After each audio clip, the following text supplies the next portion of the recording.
Hey, what's up, guys? Welcome to another episode of Cameras and Coffee. I'm your host, David Johnston. Today, we're going to talk about something that I've been seeing a lot of in photography, especially people who are trying to get in photography and get their portfolios to the next level. And I offer these things throughout the year for totally for free. If you just email me photographyroundtable@gmail.com, you can send me your portfolio and I will critique that portfolio for free. So definitely email me those if you want to step your game up with photographyroundtable@gmail.com.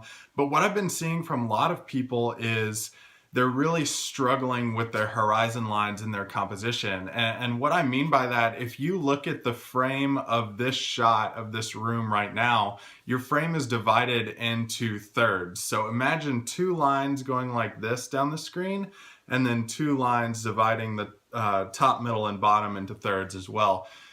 What I see a lot of people doing with horizon lines is putting them directly in the middle of the frame. And that can be a great strategy if you're shooting something like mountains or trees and on the edge of a lake or a pond that show the reflection. So you're balancing the frame out with your reflections on water and above water.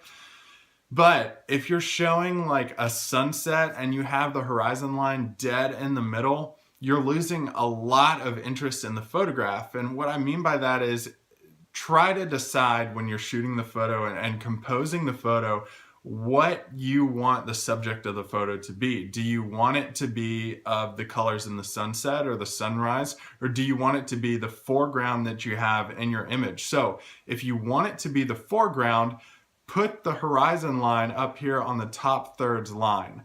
That way you can really feature what's going on more in the foreground and get rid of the sky, which is oftentimes more boring if you're trying to feature the foreground.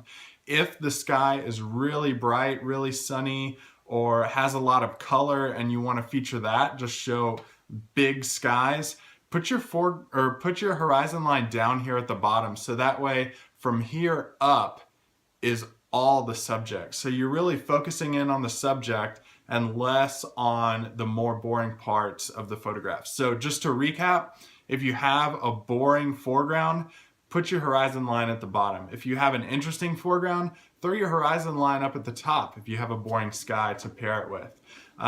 Again, if you want those free photo portfolio critiques, you can go to photographyroundtable.com, or you can go to photographyroundtable@gmail.com and send me an email, and I'll be happy to critique those for you and help you out getting better at photography and improving those photographs so you can take your photography to the next level. But until next time, this has been Cameras and Coffee, and I'm David Johnston with photographyroundtable.com.